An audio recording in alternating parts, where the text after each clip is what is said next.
noite a todos e todas. Eu me chamo Marina Lopes. Primeiramente, eu gostaria de agradecer publicamente o Dr. Marlon Pestana por ter aceitado o nosso convite de fazer essa fala sobre as suas experiências na arqueologia na cidade de São José do Cerrito e nas terras altas do Centro-Sul catarinense. Eu gostaria de agradecer à CTG Brasil por toda a parceria desde a fundação do Centro Arqueológico e pelo apoio no nosso projeto de extensão, formação de servidores e servidoras, educadores e educadoras, educação ambiental e educação patrimonial, como estratégia de aplicação.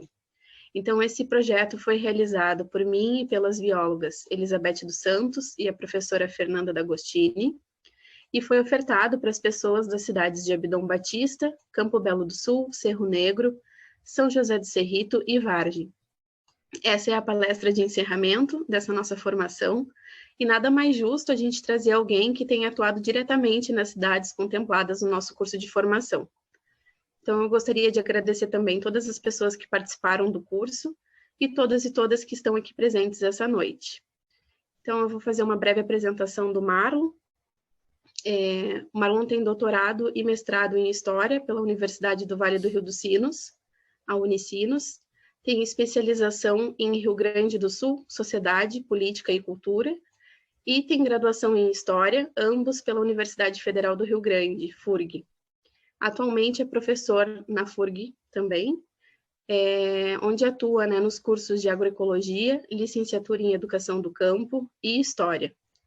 Tem experiência nas áreas de Arqueologia, História, Antropologia Cultural, Extensão Rural, Educação do Campo e Agroecologia, atuando principalmente nos seguintes temas: educação patrimonial, cultura do campo, história da cultura indígena, cultura afro-brasileira e interculturalidade, patrimônio cultural, patrimônio edificado, arquitetura histórica, arqueologia histórica, história do mundo rural e cultura popular. Então, passo a palavra para ti, Marlon. Muito obrigada. Disponha. Muito boa noite a todas, a todos. É muito bom estar aqui com vocês no Laboratório de Arqueologia da UNOESC, a convite da querida Marina Lopes, que é uma colega muito querida já de muitos anos aqui na FURG. E hoje nós nos propusemos a conversar um pouco sobre o povoamento mais antigo do centro catarinense. Este foi um projeto de longa duração e, apesar de eu ser professor do programa de pós-graduação em História da FURG, eu aqui represento o Instituto Anchetano de Pesquisas, que realizou pesquisas nessa área aí por mais de 10 anos, principalmente nas localidades da Boa Parada e Rincão dos Albinos e São José do Cerrito. Mas, em geral, nos campos de Lages, aí, principalmente no trajeto daquela estrada antiga que vai de Lages a Curitibanos, que a doutora Maria José Reis defendeu no seu mestrado, na década de 80, levantando inúmeros sítios arqueológicos. Bom, mas o que significa esse levantamento? E já, de antemão, agradecendo a todas vocês que tiraram um tempinho para escutar a gente, principalmente a Scarlett Schutz, é uma grande colega, uma companheira do Manuel Kirchner, que também veio de uma situação de assentado, enfim, e hoje trabalha com arqueologia e patrimônio cultural em povos do campo.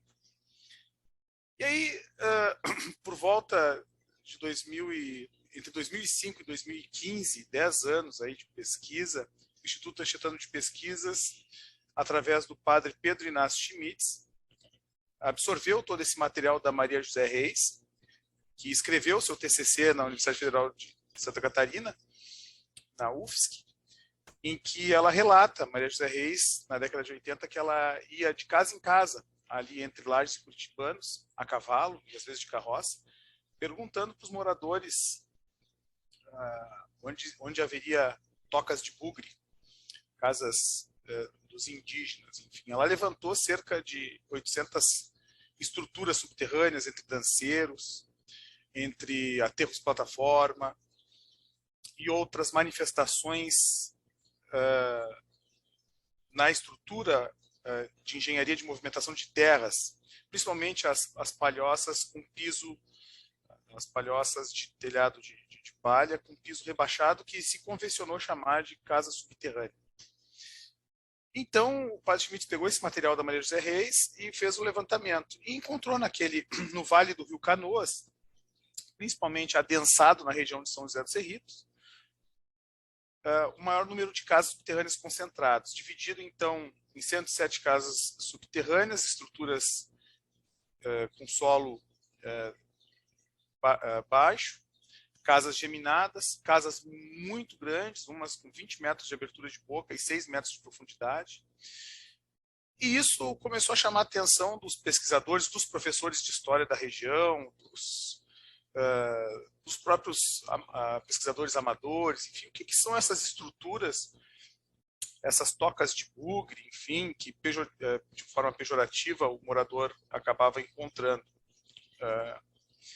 E aí a equipe do Instituto Anchetano começou a identificar estruturas, não apenas casas subterrâneas para se proteger do frio, mas pequenos adensamentos de mata de araucária. Seguinte, por gentileza, Maria, pode passar. Próximo slide, consegue?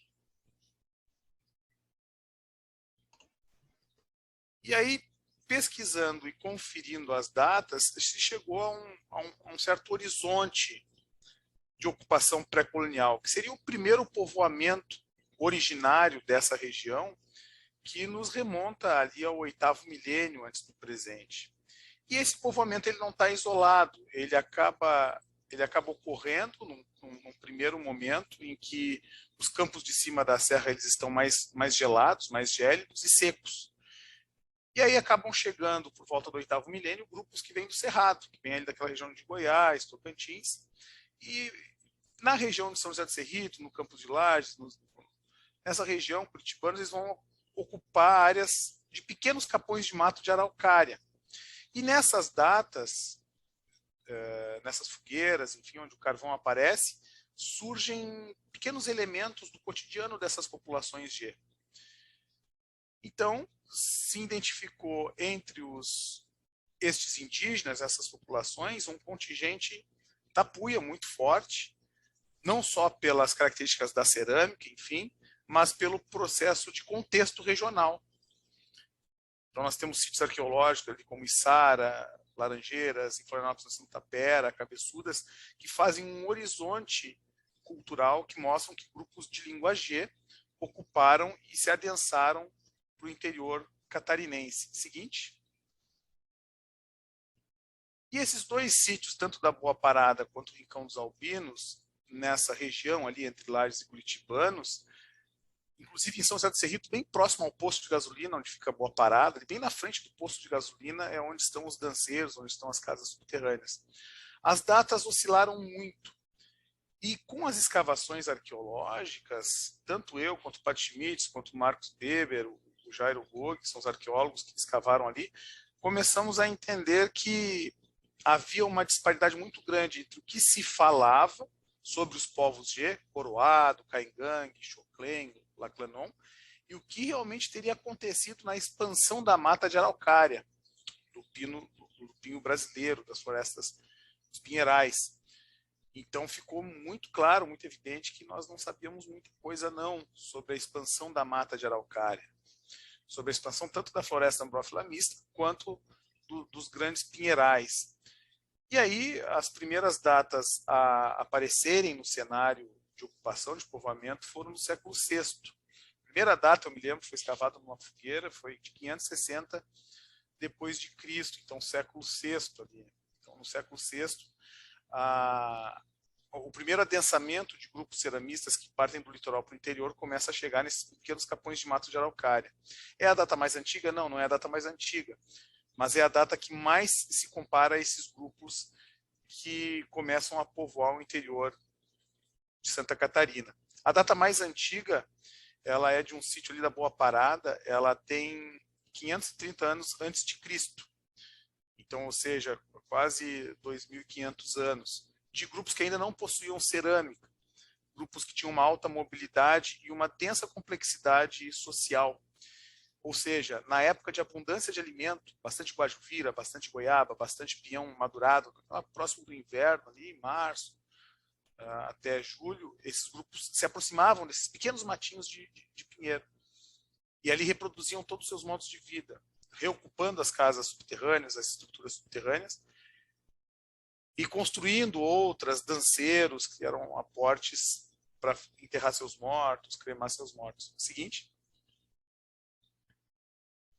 Ficou claro que entre essas linhas vermelhas e amarelas, ali no vale do Rio Canoas, essas linhas vermelhas e amarelas, fica nítido que nós temos uma correlação com o G setentrional. Então, por isso que se escolheu o nome G meridional, ou seja, grupos de língua G, os Tapuia, Caingangue, Coroado, Xoclen, que ocuparam o interior.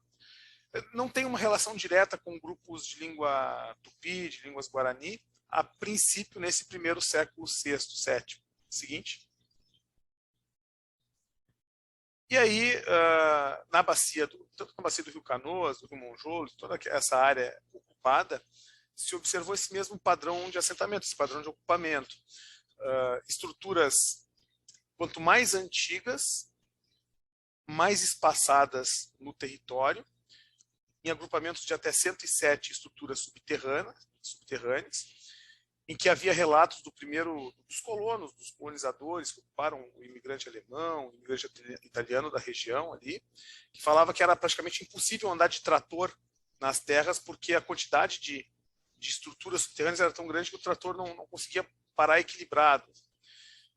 E, além disso, quando há sepultamentos, quando há restos de crematório, servem para indicar alguns padrões de comportamento desse grupo G.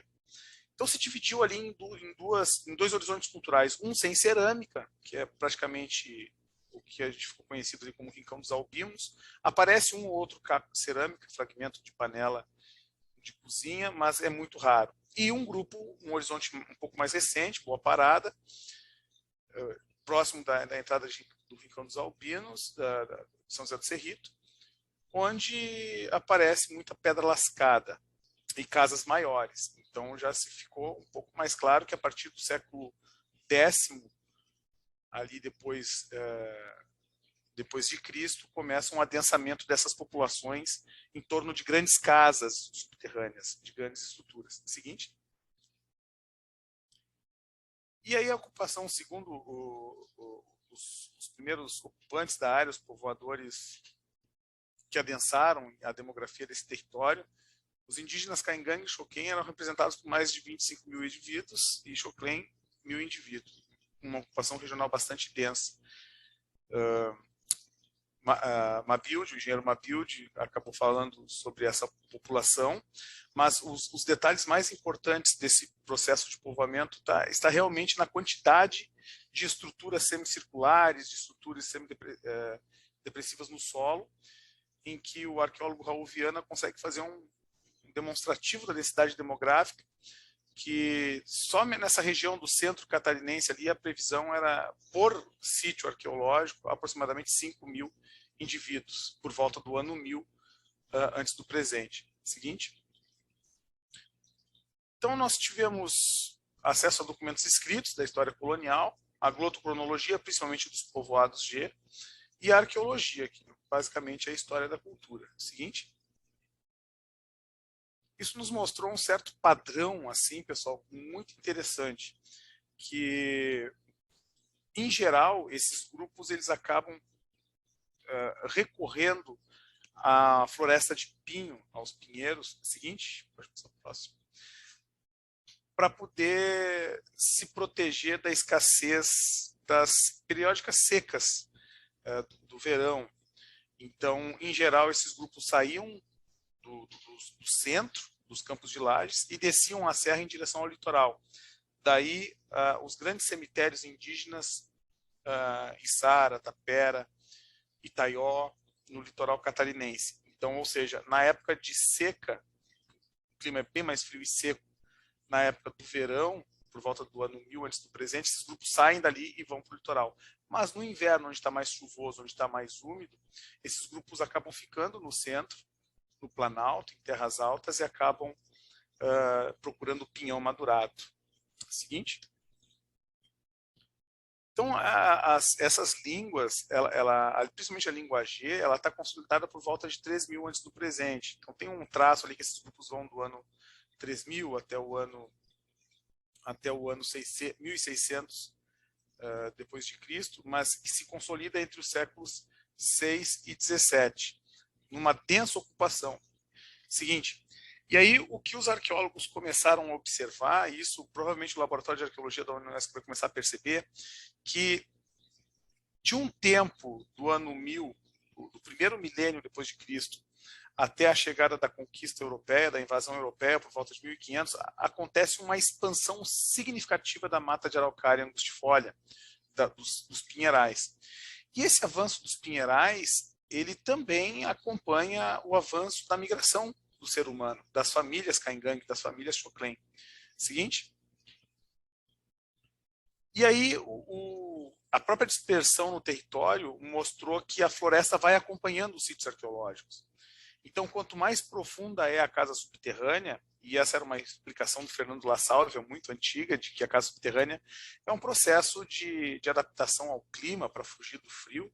E, de fato, a neve e as geadas e o clima bastante frio não é de se estranhar aí em São José do Cerrito. Eu lembro que numa das escavações era janeiro, forte do verão, e amanheceu tudo cheio de geada, bem branquinho. Então, o avanço no Vale do Rio Canoas, do Rio Caveiras, enfim, do Monjolo, ele avança, as casas subterrâneas vão indo, as datações vão sendo mais recentes e a mata de araucária vai acompanhando essas casas subterrâneas. Ou seja, então, existe uma íntima relação do povoamento humano com a expansão da floresta de araucária. Seguinte.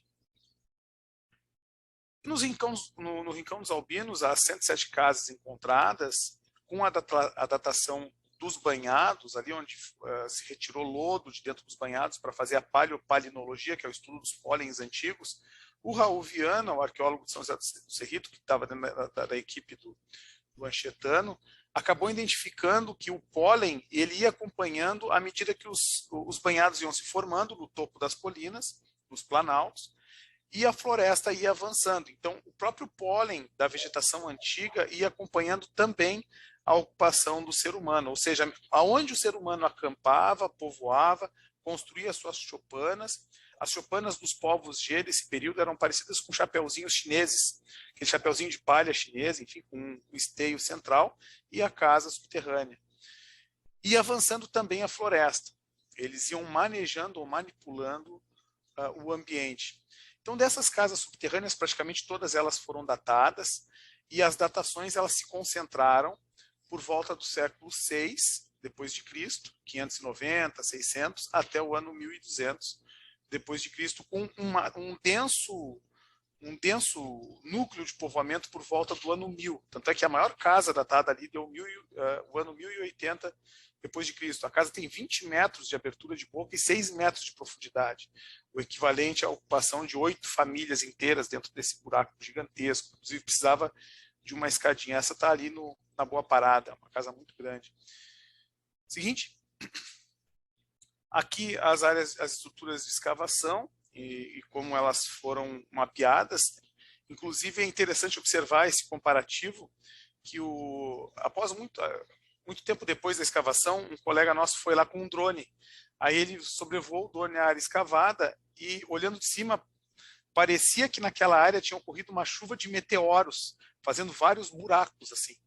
Essa é uma analogia que eu sempre falo. Tanto era o adensamento da aldeia, do aldeamento G naquela área. Algumas dessas estruturas, como a estrutura do sítio Campos de Lages, aquela lá em cima, parece uma patinha de onça, uma casa grande no meio e várias casinhas na volta.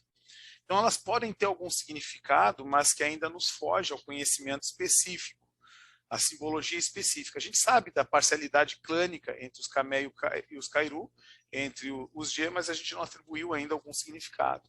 Aquela que está no lado direito, bem em cima lá, parece uma patinha de onça. Seguinte.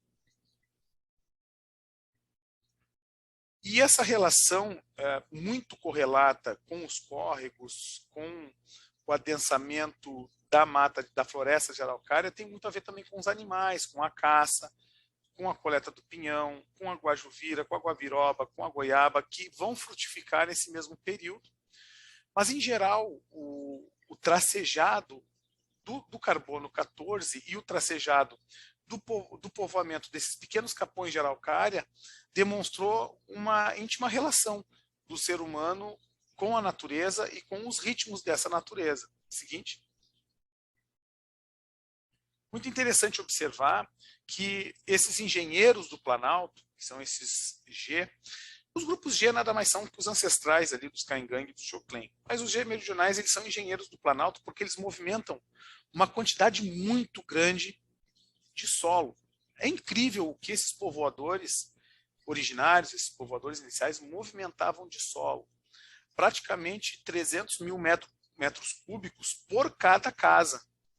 Então, 300 mil metros cúbicos de solo por cada estrutura subterrânea é muita coisa. E eles faziam isso basicamente com um pau de cavar, que é um artefato de pedra lascada, um picão, enfim, um bloco. E aqui está uma outra estrutura em que é muito interessante observar o nivelamento.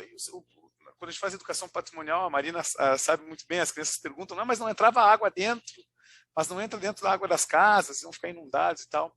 Justamente esse conhecimento ancestral da engenharia planáutica, de fazer os aterros ao entorno da casa subterrânea, que não permitia que a água entrasse. E também não morriam sufocados com a fumaça da fogueira que era feito dentro da estrutura subterrânea. Por quê? Porque o telhado, a choupana, feita como se fosse chapéu chinês, ela tinha como se fosse um guarda-chuva. Ela abria e fechava com esteios laterais para poder fazer o arejamento da casa. Nessa estrutura anterior, no slide seguinte, é possível observar que as árvores nasceram, essas árvores nasceram justamente onde foram cravados os esteios para colocar o chapéu, a choupaninha, onde a pedra estava colocada para fazer a sustentação do telhado. Então, na escavação, a gente raspa tudinho que está em cima, vai raspando delicadamente, até conseguir chegar nas camadas mais profundas do sedimento. Isso é como se fosse um livro de história. A gente vai escavando página por página, encontrando cerâmica, artefatos, pedra lascada. Enfim, ali sou eu no meio da estrutura subterrânea e o Marcos está juntando a palha. Esses grupos eles ficavam encostados na parede com os pés apontados em direção ao fogo. Então, quem já acampou sabe que se a gente esquentar o pé na fogueira, a gente esquenta o corpo todo. E a ideia é sempre essa, nas escavações sempre se encontra no centro uma fogueira central com pedras para aquecer, enfim. Seguinte. Aqui a Natália está escavando um dos fogões que é um dos mais antigos que foi encontrado. Aquele que eu falei para vocês de 530 a.C. É um fogão, uma estrutura de pedras que está embaixo de uma casa subterrânea. Ele foi utilizado, uma estrutura de fogueira, umas pedras para aquecer, enfim, para cozinhar o pinhão, para assar o pinhão, antes da estrutura subterrânea, da casa subterrânea ter sido construída. Ou seja, antes dos grupos que possuíam cerâmica, porque isso é muito, muito interessante nos campos de cima, nos campos gerais de Lages, que há um horizonte pré-cerâmico, há um horizonte de grupos que só caçavam, que não possuíam cerâmica. E há um horizonte por volta do ano 1000, que surge com a produção de cerâmica, que vai explorar muito o inhame, aquela planta que dá nos banhados, o inhame, vai explorar muito algumas abóboras nativas, mas em geral o inhame e o amendoim e algumas cucurbitáceas. Seguinte. Aqui dá para ver mais ou menos a estratigrafia dessa estrutura subterrânea, como ela era reaproveitada. Então, as partes mais escuras de terra na parede ali do corte, da escavação, é a área onde foi ocupada, a área onde foi densamente ocupada. E onde a terra está mais clarinha é o solo estéril, exatamente onde a Marina está apontando ali. A Marina, já com o olho treinado de arqueóloga dela, ela já consegue ver direitinho qual é a terra preta arqueológica. Nem eu, ó. É a Fernanda que está mostrando. Ah, é a Fernanda? Ah, eu vi ela rindo, achei que ela tinha sido ela. Hein, Fernanda? Mas ali certinho onde tu botou ali, dá para ver a camadinha exatamente ali de ocupação. Aí o povo foi embora, ficou uma camadinha mais clarinha em cima e depois veio outro povo e ocupou em cima de novo. Aí mais em cima tem uma camadinha de ocupação. Essa aí é a mais recente. Então conseguimos entender assim as datações muito claras. Então foram 8 datações entre o ano 550 e 870 depois de Cristo. Isso era baixa Idade Média na Europa, ou média Idade Média, digamos assim, na Europa. E aqui nós já tínhamos ali praticamente 5.000 indivíduos por cada sítio arqueológico, então um adensamento populacional muito grande de povos G-meridionais. E essas 8 datações, que foram nos anos 590 a 690, uma datação de 1120 depois de Cristo, foi no sítio LC 71. Então são 68 casas subterrâneas. Cada sítio arqueológico não é uma casa subterrânea. Cada sítio arqueológico é composto por 10, 15, 20, até 70 casas subterrâneas. E nós identificamos ali, o padre Schmitz, com a equipe do Anchetano, aproximadamente 80 sítios arqueológicos. Então, 80 vezes essa quantidade dá praticamente quase 500 estruturas subterrâneas. É muita casa subterrânea, graças, inclusive, ao trabalho da Maria José Reis, que é um trabalho pioneiríssimo, que ela passou de casa em casa perguntando onde ficavam esses assentamentos antigos. Seguinte. E aí, com o olhar do clinômetro e do georreferenciamento, na boa parada, deu para observar claramente que esses grupos tinham preferência por regiões planáuticas, topos de colina, com pequenos banhados, mas com florestas de coníferas, com florestas de pinheiros, claro, mas florestas que estavam nascendo. Então, quando a gente viaja para a Serra Gaúcha, quando a gente desce a Serra do Rio do Rastro, ali em Santa Catarina, a gente vê aqueles tapetes lindos de copas de araucária. Nada daquilo seria possível sem a expansão e o trabalho da mão humana, do Grupo G.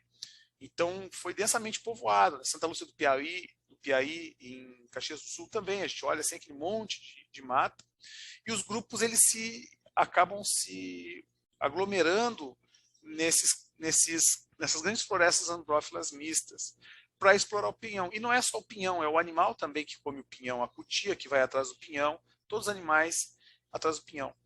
E aí é muito interessante observar que na história do povo G, principalmente por volta do primeiro milênio depois de Cristo, ocorre grandes festivais funerários, festivais de cremação, festivais de trabalho com o corpo depois de morto, que são os danceiros. Tem um trabalho maravilhoso do Marco De Masi, que ele acha pequenas bonequinhas no interior dos danceiros, que são como se fossem oferendas e ritos sagrados. Seguinte. Aqui dá para observar a estrutura do fogão mais antigo, que foi datado. Ali a Juliana está tirando carvão para datar outra estrutura. E a profundidade das casas. Essa aqui é uma casa geminada. Casa geminada é quando são casas gêmeas, né? Uma casinha do lado da outra. Uma estrutura do lado da outra. E um telhado pega as duas. Então seriam duas famílias, uma em cada buraco, morando sobre o mesmo telhado, digamos assim. Então tem uma mais à frente e outra lá nos fundos. As duas casas foram escavadas e as duas com mais ou menos o mesmo período de ocupação. Então elas são coetâneas, apesar de uma ter sido ocupada posteriormente. Então a gente sempre brincava que pela datação de carbono 14, a casa mais recente foi um puxadinho. O filho encontrou ali uma namoradinha e não quis morar na mesma casa dos pais e foi morar nos fundos, um puxadinho. Mas não temos como saber. O que se sabe é que uma é mais recente que a outra, mas são coetâneas, da mesma geração, digamos assim. E o fogão estava abaixo do aterro, bem abaixo do aterro, ou seja, aquele fogão de 2640 antes do presente, ou seja, o fogão mais antigo, ele estava abaixo do aterro das casas geminadas. O que isso quer dizer? Quer dizer que quando esses grupos ceramistas chegaram na região, outro grupo pré-cerâmico, outro grupo muito mais antigo, caçador-coletor, já estava ocupando a área, povoando a área, inclusive há aproximadamente 600 anos, 1.600 anos antes, uma ocupação muito mais antiga naquela região foi ocupada. Então, ou seja, já era da tradição desse grupo G ocupar essas áreas. Culturalmente, ele tinha preferência por esses planaltos mais altos, onde a visão era mais privilegiada, onde tinham pequenos banhados de água, pequenas nascentes de córregos de água. Seguinte. E aqui a estrutura subterrânea também com o mesmo fenômeno. O nível mostra um aterro lá nos fundos, o aterro grande. É impressionante, porque nós tivemos a oportunidade de escavar tanto no verão quanto em épocas mais frias, mas dentro da casa fica quentinho, é agradável, mesmo não tendo fogueira acesa, dentro da casa, no forte do frio, a casa protege bastante a gente do ambiente externo, porque é uma região bastante gélida, bastante fria. Mas as raízes da estrutura da casa, das paredes, estão bem preservadas. Claro, com o tempo, o telhado da choupana cai, ele desmorona com o abandono da casa e ele vai sendo soterrado ali com sedimento, com folhas, com serrapilheira. Mas, em geral, as casas estão bem, elas têm um formato de um chapéu invertido, inclusive com um banco na volta, estão bem preservadas.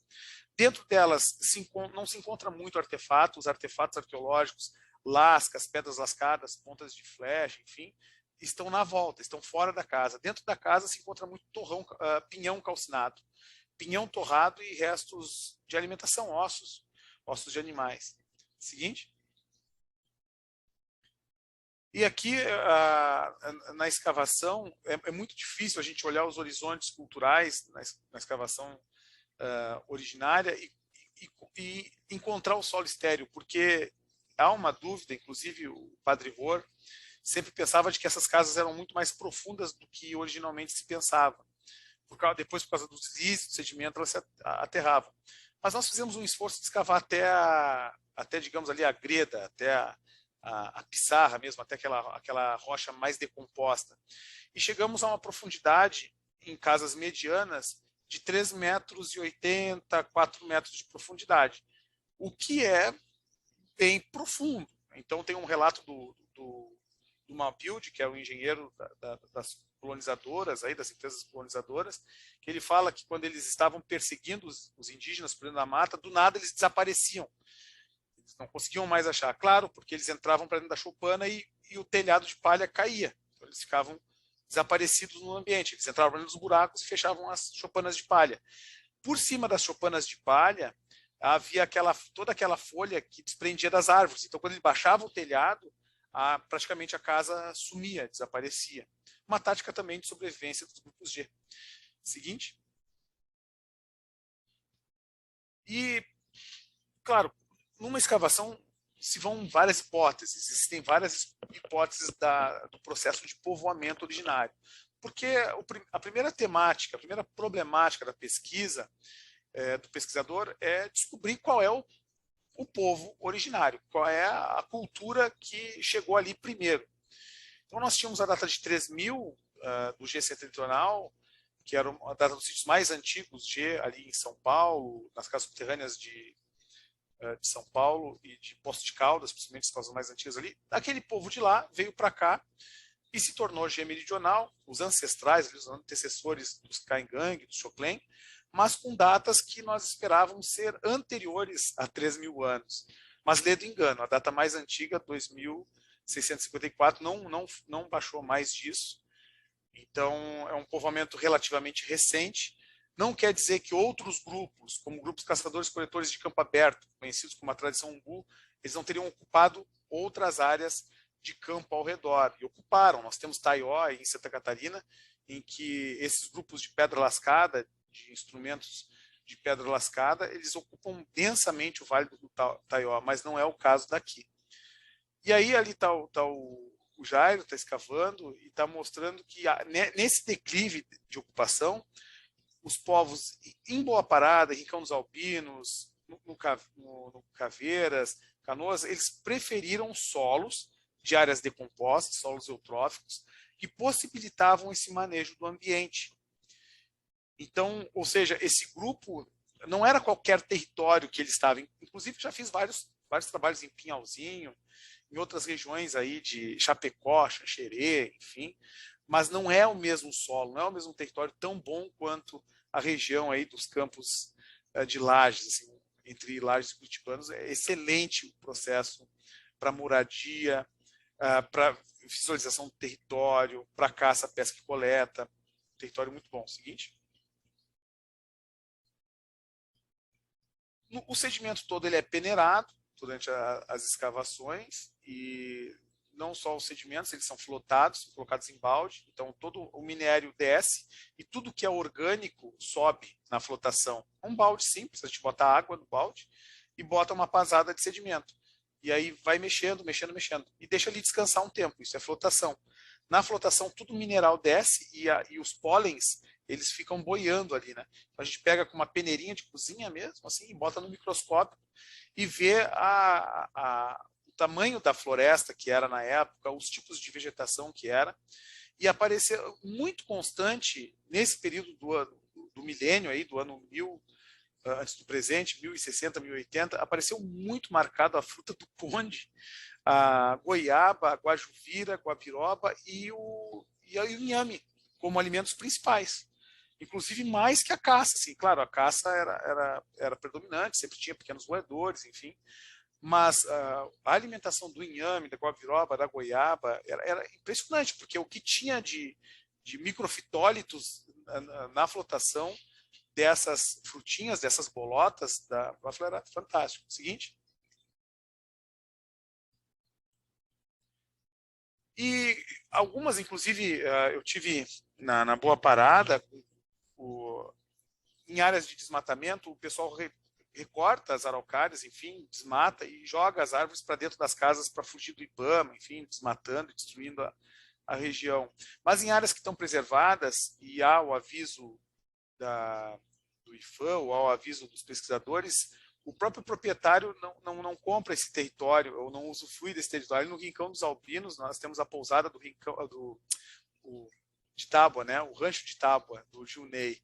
No rancho de Tábua do Gilney, o Gilney falou assim, quando eu comprei eu já sabia que estava tudo cheio de toca de bugre, eu não ia poder utilizar essa terra para nada. Então ele já sabia que ele não poderia desmatar e ele preservou aquela grande área, assim, com 107 casas subterrâneas, tamanha consciência que ele tinha. Ele sabia que um dia isso aí ia contar uma história muito bacana.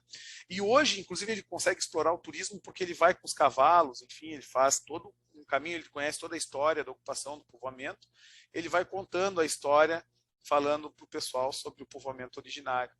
Então as casas são muito bonitas de ver, algumas nós olhamos para dentro da casa, assim, de cima do cavalo a gente consegue olhar as fogueiras, inclusive olhar os banquinhos onde eles sentavam na volta da fogueira, com pedra, os banquinhos feitos de pedra, realmente é muito interessante. Tal qual é preservado, assim, inclusive essa área ela foi escolhida pelo Anchetano e pelas equipes de pesquisa por causa do nível de preservação que ela tem. Seguinte. Aqui para vocês terem uma ideia, porque às vezes a gente mostrando isso nos eventos, pessoal, mas não caberia muita gente. Assim, 2, 3 famílias cabem com tranquilidade. Não, o objetivo não é viver ali dentro. O objetivo é só entrar ali dentro para dormir e comer pinhão assado. O objetivo não era passar o dia ali dentro, vendo Netflix. Não era isso. Não tinha essa finalidade. As pessoas entravam ali, faziam as suas refeições, descansavam, dormiam e saíam para fazer suas atividades diárias durante o dia. E isso deu para ver de maneira muito tranquila através da escala. A gente media uma pessoa e fazia a escala, a pessoa deitava, porque surgiram várias teorias de que isso não eram casas subterrâneas, não eram subterrâneas que seriam para armazenar pinhão, por exemplo, seriam grandes silos de armazenar pinhão, mas isso já foi colocado a teste e, inclusive, dentro das casas a gente encontra os fogãozinhos com as panelinhas de cerâmica, tudo cozinhando, então eram atividades domésticas mesmo. Seguinte. E aí estão os fogões e as pedras lascadas. Então o índice de preservação é tão grande que a gente consegue ver o lugar onde eles estavam encostados, sentados, lascando a pedra. Então eles pegavam o núcleo, lascavam a pedra e ali estão todas as lasquinhas pequenininhas, ó, que saíam para fazer os utensílios deles. Os picões, os machados, as picaretas, todos os artefatos para coletar. Exatamente. Quem botou a setinha aí acertou na mosca. Aqui mais embaixo tem as lasquinhas.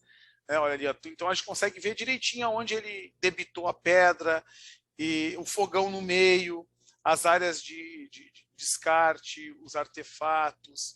Exatamente, assim, um olhar mais refinado, a gente consegue entender que isso tudo é material de uso e descarte humano. Seguinte. E aí todo esse material foi desenhado, foi mapeado, enfim, mas o mote da questão era justamente se essas casas teriam um esteio central, um pau central, ou se ali no centro seria o fogo. E se não tivesse um esteio central, essa era a problemática da pesquisa, como que esses povos eles construiriam esse telhado em formato de chapeuzinho chinês ali, sem um esteio? E aí se procurou no Xingu, na região do Xingu lá, e se sabe que hoje os indígenas, principalmente os Tapuia, os Tapirapé, eles conseguem construir telhados com um anel de pressão em cima, costurado com cipó, que não deixa, isso é arquitetura tradicional, bioconstrução, que não deixa o telhado ceder sem precisar de um esteio central. Seguinte. que era o que justificaria as casas terem, né, o fogão no centro e não ter um esteio, por exemplo. E aqui é um danceiro, esse é o danceiro da Boa Parada, eu tive a oportunidade de ir, né, ele está o tamanho de uma vaca, né, danceiro, e a linha, tem uma linha passando por cima, ó, essa linha aqui ela não é de internet, ela é uma trena métrica, essas trenas, sabe, essas fitas métricas, a gente passou por cima para ver o perfil do danceiro. E aqui a foto está sendo tirada de cima do anel externo. Então, esses danceiros, que está o desenhozinho ali, né, do montico e do anel externo, ele é muito interessante. O professor Pedro Augusto Mendes Ribeiro, tive a oportunidade de trabalhar com ele muito tempo em Esmeralda, onde tinham outros danceiros. A gente deixou a máquina fotográfica, naquela época era Pentax que se usava, né, aquela máquina fotográfica de metal. A gente deixou ela num lado do danceiro, caminhou todinho o danceiro e veio parar na máquina fotográfica. Assim, ele é um anel circular super simétrico, sabe? Ele é um anel bastante simétrico, onde esses grupos dançavam por horas e horas seguidas, cremando os indivíduos ali naquele montículo central. O montículo central ele era feito baixinho, né? Essa estearia ela feita baixinha, com o tempo, com os crematórios, ele ia aumentando por causa dos restos de fogueira, enfim. Seguinte. Aqui um outro montículo que foi escavado lateralmente. Essa, na verdade, ela é uma plataforma, né? Um aterro plataforma. Esse nome, aterro plataforma, é um nome que surgiu lá na hora da escavação, porque ao escavar esse aterro plataforma, a gente começou a ver no perfil estratigráfico que haviam várias cremações simultâneas nessa plataforma. Então, ou seja, um danceiro já não era mais suficiente para cremar um indivíduo. Então, eram épocas onde os povos chegavam ali com seus mortos para cremar, enfim, e acabavam erguendo grandes aterros plataformas, e inclusive para sepultar grandes caciques, como Dobre, Nonoai, Noquém e outros caciques G. Seguinte. E aqui está o corte lateral do aterro plataforma. Ele não é natural, ele é piramidal, ele é completamente mastábico, né? Eles são mastabas, estruturas de mastaba. Ele tem microestratigrafias, ou seja, aquelas pessoas foram colocando aquele sedimento ao longo do tempo. As datações de cada camada, elas variam muito, mas sempre as mais profundas são as mais antigas, as de cima são as mais recentes.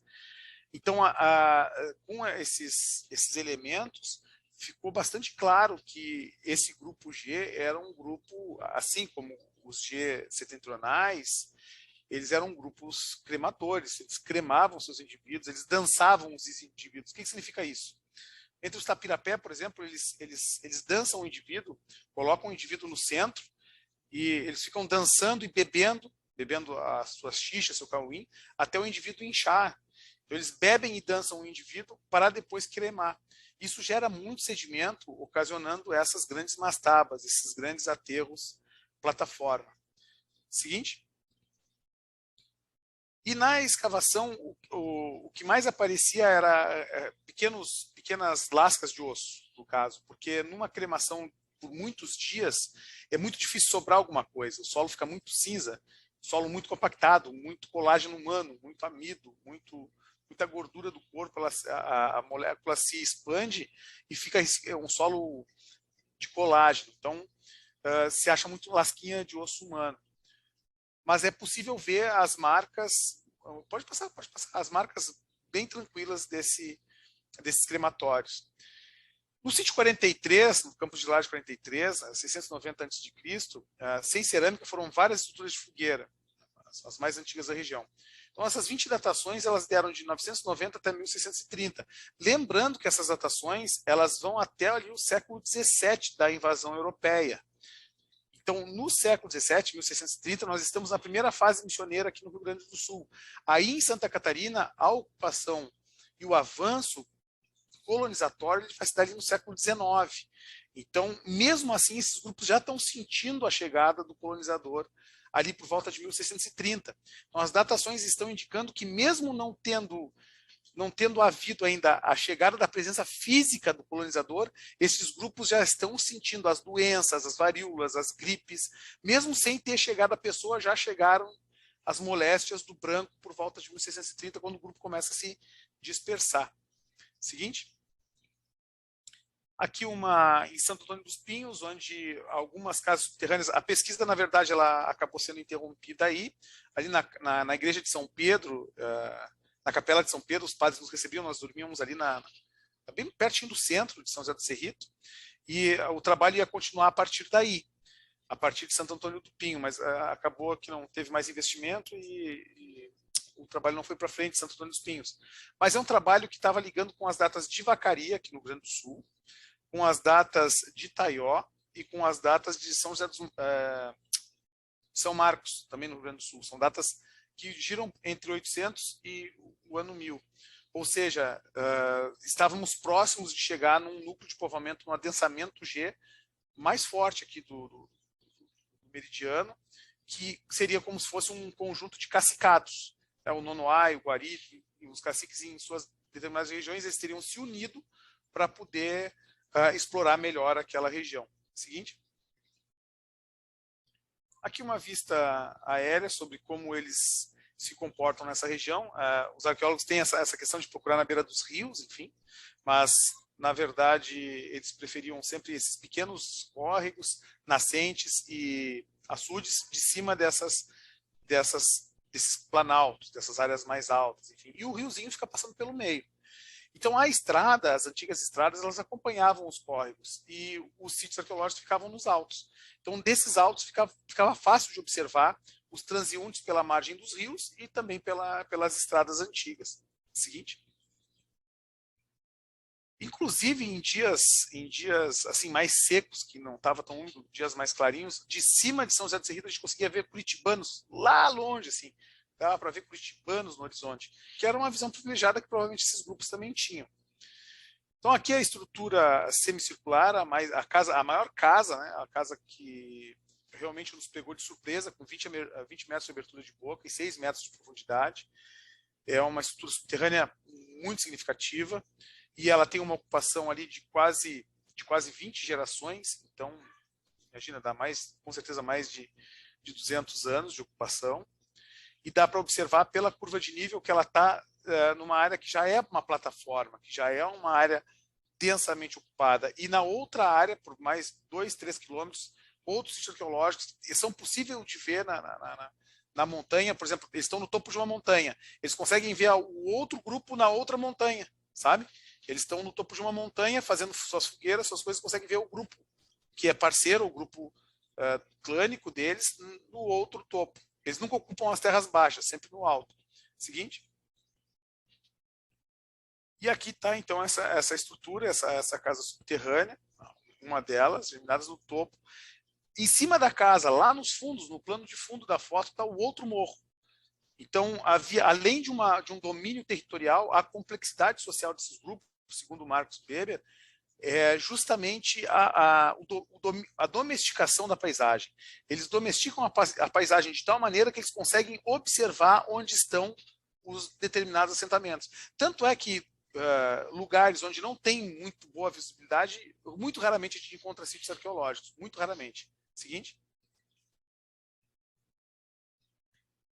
Aqui um outro exemplo da estrutura subterrânea, e são buracos muito fundos mesmo, buracos que se a gente vem distraído e vai andando, a gente cai dentro e é difícil de sair. São buracos assim complicados. Esse mesmo de 6 metros de profundidade, se a pessoa cair ali, ela não tiver ajuda para sair, porque a parede é muito íngreme, ela fica presa. Seguinte. Aqui são os cortes experimentais que foram escavados. Fora das casas se encontra muito material, muito sedimento, principalmente o cerâmico. O material cerâmico é encontrado mais fora da casa do que dentro. Até existe uma explicação um pouco simplista, mas de que quando quebrava um pote de cerâmica, uma panela, eles jogavam para fora a panela quebrada. Não iam ficar com aqueles cacos de panela machucando os pés dentro da casa. Eles pegavam os cacos e jogavam para fora. Mas as panelas mais bem conservadas, de fato, estavam dentro da casa. Então, é uma explicação um pouco simplista, mas que faz um pouco de sentido. Então, um material bem triturado, cerâmica bem pequenininha, está tudo fora da casa. Seguinte. Aqui é um aterro plataforma, próximo a uma das casas, que é um centro crematório, também um cerco cerimonial. Andando por dentro do mato, a gente consegue observar, qualquer pessoa, até a pessoa leiga mesmo, que anda por dentro do mato, ela consegue perceber que aquilo não é natural. Então, o morador da região ele fala assim, tem um túmulo lá nas minhas terras, lá apareceu um túmulo, tem um monte lá. Ele consegue perceber que aquilo ali não faz parte da paisagem. Porque a pessoa, conhecendo a sedimentologia da região, ela percebe que aquilo não é normal, porque é um redondinho perfeito, um calombinho bem feitinho, ela sabe que não é. Seguinte. Então nós temos de Santo Antônio dos Pinhos, nós temos uma datação de 1030 depois de Cristo, que é aquele primeiro milênio antes do presente, depois de Cristo, por volta do primeiro milênio, que se concentra ali, e uma datação de 1280 depois de Cristo, então século XIII, no sítio 63, que é um adensamento bastante interessante, mas já é um declínio. Nós temos ali o século VIII, 800 depois de Cristo, o ano 1000 e o 270, 280, 270 depois do primeiro milênio. Então há um declínio da ocupação em Santo Antônio dos Pinhos. Né? Seguinte. Então, você pode passar seguinte, a história dessa ocupação, ela mostra uma habilidade inconteste de lidar com a terra, de lidar com o sedimento, com a estrutura, que nos geram algumas, na complexidade social, algumas questões. Primeiro, a cerâmica, toda a estrutura da cerâmica, aqueles potinhos de cerâmica associada a essa estrutura, a longevidade dos assentamentos, do povoamento, demonstra que esse povo dominava as técnicas fluviais, pluviais, controle de terra, visualidade da paisagem. Até surgiu uma época, a Marina vai se lembrar dessa época, o pessoal falava em arqueologia da paisagem. A arqueologia da paisagem é uma teoria interessante que falava sobre como os grupos ocupavam as áreas, enfim, aí nessa região, através das formas, enfim, né, das modificações da paisagem. Seguinte. Estou na Boa Parada, ali perto do posto de gasolina, bem próximo do posto de gasolina. Essa data de 690 a.C. marca o primeiro momento do povoamento. Seguinte. A casa geminada, a casa juntinha. E aí uma daquelas questões que foi respondida, né, eu estou ali embaixo, né, dá para me ver por causa da careca. Aí embaixo dá para ver essa questão respondida, porque aí, nesse esteio, ali nessa escavação arqueológica que está mais próxima, dá para ver aonde o pau estava dentro das pedras. Dá para ver o buraco onde o esteio estava afixado.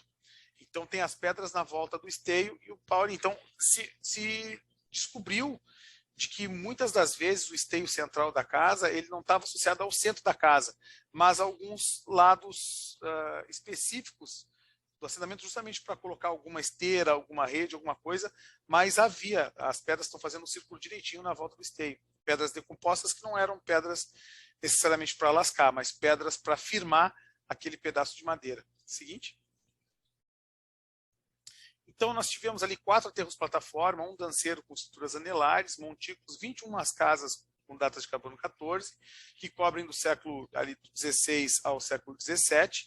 E isso vale pensar, pessoal, assim, ó, que a gente vê, né, as pessoas falando, a gente vê muita coisa na internet e tal, aí TikTok, Instagram, o pessoal falando, só que sem datação de carbono, a gente não consegue fazer um horizonte cultural, a gente não consegue escrever uma história dos povoadores originários da nossa região. Então, as populações indígenas, os povos Xoclen, Laclanon, hoje, os povos sabem a quais arqueólogos recorrerem, porque precisam da datação de carbono 14, inclusive para legitimar suas retomadas enquanto movimento político. Então, a datação de carbono 14 é um processo seriativo importante dos arqueólogos, para que essas populações tenham credibilidade científica para fazerem as retomadas em seus territórios ancestrais. Lembrando, né, a Marina sabe disso, cada sítio arqueológico, quando ele é registrado, ele se torna bem da União, então ele retorna ao IFAM como um território, uma área protegida como um bem da União. A mesma coisa que um território homologado indígena, também se torna bem da União. É muito interessante observar, então, para isso, a importância da datação de carbono 14. Seguinte. E aqui um gráfico das regiões, assim, eu separei esse gráfico para vocês, porque tem ali os municípios que vocês atuaram, todos eles, com a média das datações e da expansão da mata de araucária. Então, pensem assim nos campos de Lages, tá? Celso Ramos, Quebra-Queixo, Concórdia, Itá, São Martinho, São Joaquim, Alfredo Vale, toda essa região aí, Pensem que isso era tudo um grande campo, Campos de Lages, é um campo que era cheio de criciúmal. Criciúma era um tipo de pastinho da região Criciúma, mas que não tinha tanta floresta ambrófila mista. Essa floresta foi expandindo por volta ali, como está no gráfico, por volta do ano 2500, antes do presente, ele foi expandido até o ano 200, até agora. E por volta do ano, entre 2500 até 200 antes do presente, há um adensamento da floresta de araucária. Hoje, por volta do ano 200 até o presente, há uma diminuição drástica da mata de araucária. Então, nós conseguimos desmatar em 200 anos o que os povos ergueram em 2.600 anos. Então, veja, nós conseguimos desmatar basicamente... E exatamente, aí onde tu colocou o negocinho é o começo do desmatamento. Isso. O começo do desmatamento começa aí, ele vai diminuindo drasticamente. Então, as datações mostram e apontam que há uma diminuição dos campos, né, ali na primeira coluna, há uma diminuição dos campos em direção ao primeiro milênio e há um aumento da mata de araucária em direção à conquista. Aí, quando chega o ano 200, há um aumento dos campos e uma diminuição, que é um impacto justamente da colonização. O mesmo dentinho que faz da queda da araucária aumenta nos campos. E há 200 anos antes do presente foi justamente a época onde chegaram os colonizadores que derrubaram o mato aí na região. Isso comprovado pela palinologia. Seguinte. Então, nós temos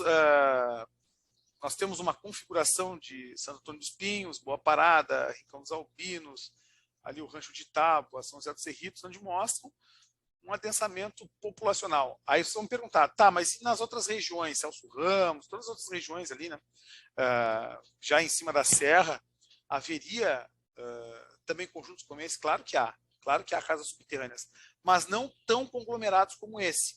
Lembrando que a pesquisa foi feita em cima do trabalho maravilhoso da Maria José Reis, que identificou as áreas que eram mais povoadas. Então, o Anchietano já foi, como o resultado da Maria José Reis, nas áreas que eram mais descritas como um adensamento de casas geminadas, de casas subterrâneas. Tanto é que um sítio arqueológico tem 107 casas subterrâneas. E as datações demonstram, no horizonte pré-colonial da história desse povo originário, que se nós pegarmos ali um adensamento populacional de uma família de 12 pessoas, 10, 8 pessoas, nós temos um grupo demográfico bastante denso nessa região, que veio a diminuir drasticamente com a chegada do colonizador. Seguinte. Acho que era isso. Acho que era isso, gente querida. Muito obrigado. Eu acho que deu certinho o horário, né? Era 1 hora. Achou que era 1 hora, não? Sim, era assim. Tá, então deu o horário certinho. Obrigado por me escutar, pela paciência aí. Muito obrigada, Marlon. Acho que tudo que tu trouxe, né, vem ao encontro do que a gente abordou, e muita coisa que a gente acabou não falando na formação, eu acho que foi contemplado, né, com a tua fala. Então, pessoal, né, se quiser fazer perguntas, pode abrir o microfone, podem começar a se manifestar. Sim. Tem bastante gente. Deixa eu dizer que eu tô super feliz, né, realizada, porque agora eu vou te contar, né, que a Marina já sabe, a Fernanda também. Os meus avós são do Cerrito, inclusive são ali de Boa Parada. Esse montículo que tu mostrou é lá do sítio deles. Então, bem dizendo, que nem eu falo para a Marina, né? Eu me criei dentro da estrutura subterrânea que tem lá e em cima desse montículo que eu não sabia onde era, e hoje, agora eu sei exatamente o lugar onde é, e realmente ele é bem desse jeito que tu falou, né? E agora eu consigo visualizar, porque sempre que eu vou para lá, eu caminho por lá, né? Caminho lá pelo pasto e sempre passei em cima desse montículo e nunca reparei, né? Eu tô há esses 2 anos no centro e, assim, tipo, eu quando criança eu sabia da importância, né, das estruturas subterrâneas, a importância que tem o sítio lá, né? E só nesses 2 anos, assim, que eu tô no centro e que toda vez eu vou lá eu tenho que passar por lá e falo, bah, isso aqui existe, isso aqui, tipo, a importância, né, da estrutura subterrânea, a importância do lugar, tipo, é outro conhecimento, né, tipo, é sem palavras mesmo. Estou bem feliz mesmo, muito obrigada, né, agradeço, e... Legal, dispõe. E eu falei para a Marina, né? A última vez que eu fui para lá, a Miriam passou lá, né? E eu não sei se eles estão fazendo um outro levantamento que depois que eu fui para lá e ele me falou, né? Meu avô acabou me falando que ela teve lá. Ele me falou de outras estruturas que ele acabou não levando ela lá, né? Eu acho que essas estruturas nem são registradas.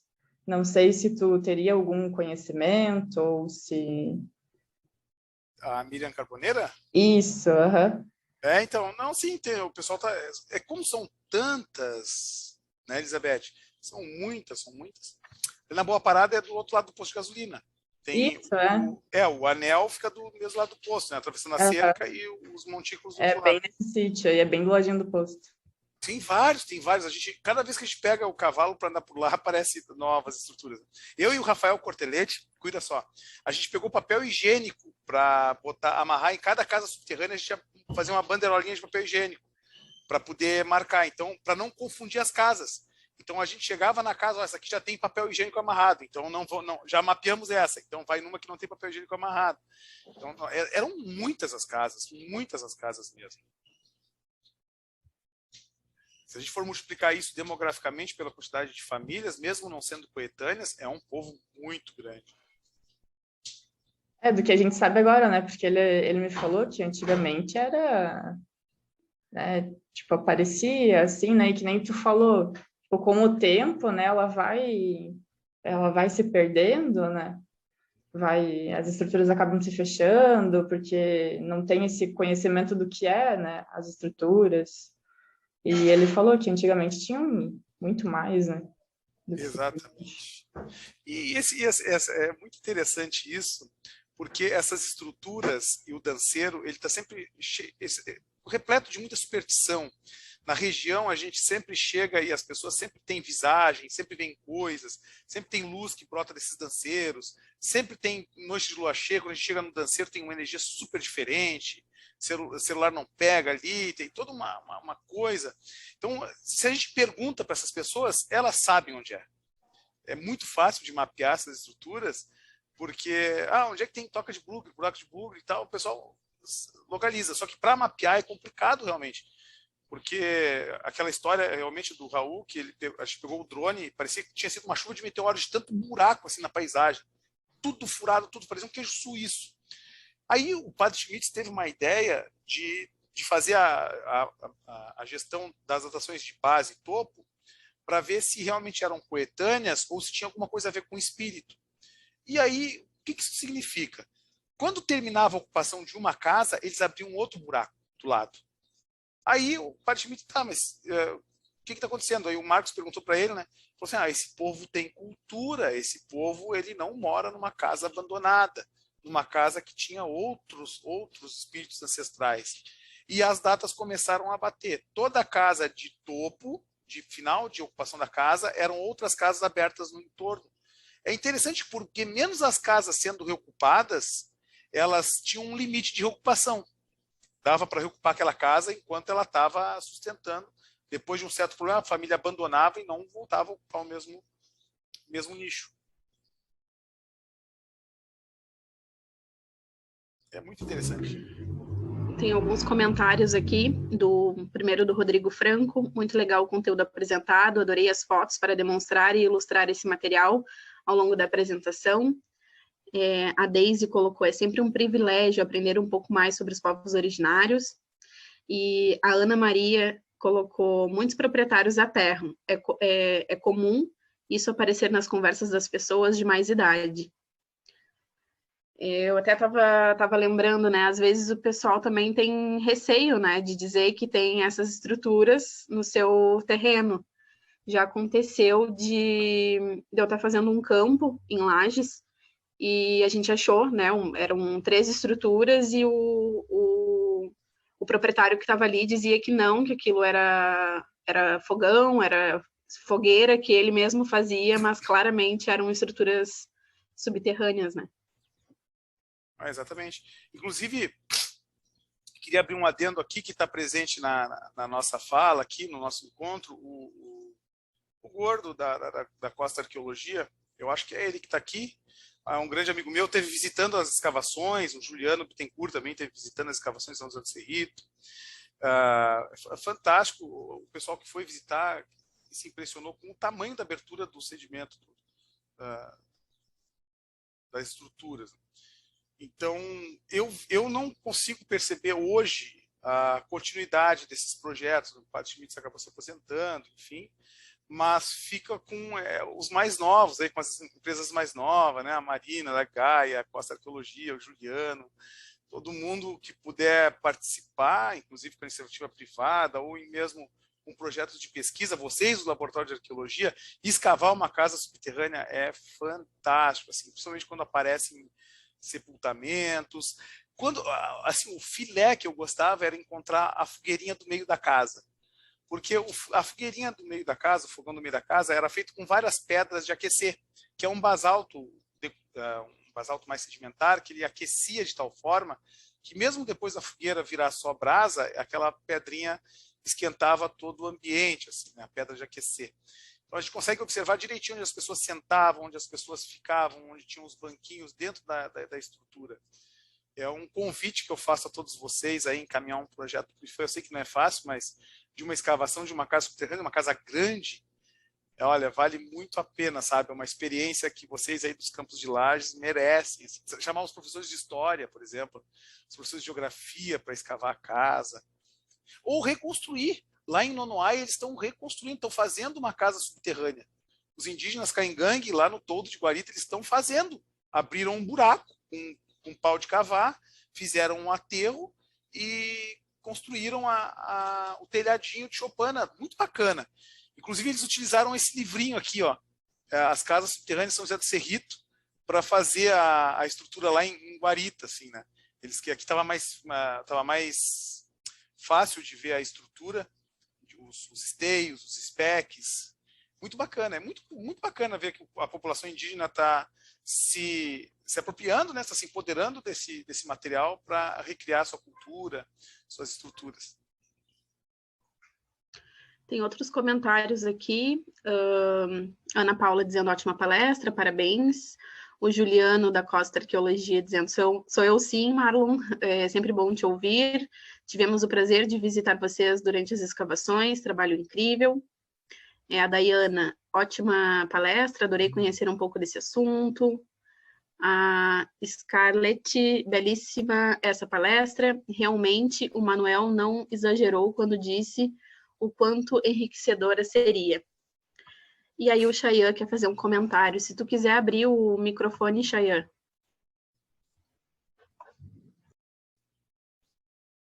Aí. Muito obrigado pela oportunidade de fazer esse comentário.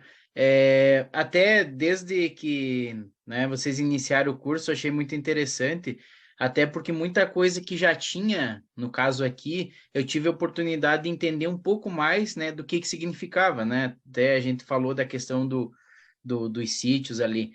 E eu não sei se, quando ele falou ali do Rafael Cortelletti, eu não sei se foi eles que fizeram a escavação ali no caso do sítio do meu avô, até porque não sei se foi essa equipe. Qual seria o em sítio, Campo Chayan? Belo do Sul, né? Isso. Foi o Rafael. Foi. Tanto é que na época até fiquei chateado de não poder ter participado no dia lá, quando o pessoal foi. E foi muito interessante que quando foi feitas as escavações na região, o pessoal atrelou as escavações a um grupo que estava tentando tirar metais preciosos, buscando ouro. Então, na verdade, essas pesquisas trouxeram uma outra perspectiva, assim. Tipo, hoje tem muita informação e isso é muito bacana, até tudo isso que eu consegui aprender, para a gente estar trabalhando com os alunos em sala, no caso. Então, aproxima, na verdade, nós, professores, né, desse conhecimento e trazer, enriquecer toda a história da nossa região também. porque por muito tempo, na verdade, ficou um espaço, uma lacuna perdida, né, de, né, somente falar, às vezes, da história, né, dos que colonizaram, mas não dos povos autóctones que aqui já habitavam. Então, isso é muito gratificante e é uma oportunidade sensacional de aprender muito sobre isso, na verdade. Uhum. Acho o Abreu e Garcia? Não. É Teu sítio ali? próximo, é próximo ali, é próximo. Tem um outro também, qual é o nome do Abreu Garcia? Eu esqueci o nome do outro sítio. Deve ser o sítio do teu avô. Teu parente, né? Lá colocar, tá registrado como Mano... Na verdade, não tá, seria Mano Desdevale o nome dele, mas Ah, ficou com um nome diferente lá. bacana, cara, legal. Então tu já conhece bastante a estrutura aí, Chayan. Muito interessante. Infelizmente o pessoal faz essa associação, né, com garimpeiros, né? É uma Os coisa assim do gênero. Isso, os arqueólogos com garimpeiros. A gente tem trabalhado muito com isso, sabe? Eu tenho aqui nos assistindo uma educadora do campo, uma professora de história que é muito amiga minha, a Deise Vieira Alves. Ela tem trabalhado justamente com essa questão do patrimônio cultural, não só com grupos indígenas, mas com grupos quilombolas, que se a gente não fizer um bom trabalho de educação, Chayan, realmente as pessoas vão entender o arqueólogo como aquela pessoa que caça ouro, que está caçando isso. E, na verdade, o nosso tesouro são as datas, nosso tesouro são as histórias, nosso tesouro é aquilo que a gente pode construir do nada, porque, na verdade, nós não tínhamos nenhuma página da história do primeiro milênio, por exemplo. E hoje nós podemos falar com bastante clareza que por volta do século XI, ou seja, por volta do século XI, aí no campo de cima da serra, os grupos estavam explorando o inhame, a guabiroba, a goiaba, a guajuvira, densamente. Então a gente sabe muito do que eles estavam comendo, manejando a floresta, o pinhão, cremando seus mortos, dançando e bebendo seus mortos para um inchaço do corpo e depois fazer o crematório. Eles fazem decorações nas suas parcialidades clânicas, Camé e Cairu, mas os grupos G, eles ocuparam e povoaram com as suas casas essa estrutura. Então, entender isso na verdade, é o que é mais importante para o arqueólogo, é trazer subsídios para que o professor de história possa contar uma história brasileira, uma história nossa, uma história indígena, uma história da nossa formação, do nosso povoamento. E poder falar com todas as letras de que o Brasil não começou em 1500, que nós fomos um projeto de colonização, acabamos sendo invadidos ali por uma metrópole europeia, e hoje somos mestiços frutos desse contato, desse violento choque entre indígenas e portugueses, alemães, italianos no começo da migração. E a evidência disso são realmente os sítios arqueológicos. Até um pouco tempo atrás o pessoal falava que aquilo era pedra de raio, pedra de curisco, era pedra que caiu dos céus, e quebrava. Eu conheço vários machadinhos quebrados ao meio para ver se não tinha ouro dentro. Então, o processo da educação patrimonial, respeitando as pessoas que moram sempre nos territórios, é dizer, olha, nós somos muito mais antigos do que isso, nossa ocupação é muito mais antiga do que isso. A gente sabe que em algumas áreas o povo é resistente com o povoamento indígena, mas esse é o trabalho do arqueólogo, é um trabalho que o Laboratório de Arqueologia da UNOESC vai fazer, de conversa, de diálogo, inclusive os próprios os grandes projetos de empreendimento ambiental hoje precisam desse trabalho com a comunidade, esse trabalho de base, de conscientização, para que nós tenhamos uma segurança do patrimônio histórico e cultural brasileiro. Então, sempre quando tem uma escavação grande dessa, Chayan, como foi no teu território, sempre é muito importante o teu trabalho de educação patrimonial nas escolas, com os pais dos alunos, com os proprietários de terra. Até foi alguns anos atrás, quando logo que teve a escavação, até levei os alunos, né, para visitar, tanto lá na Abreu Garcia, como eu trabalhava numa escola do campo, né, que é próxima a Abreu Garcia lá, e também nesse do sítio do meu avô.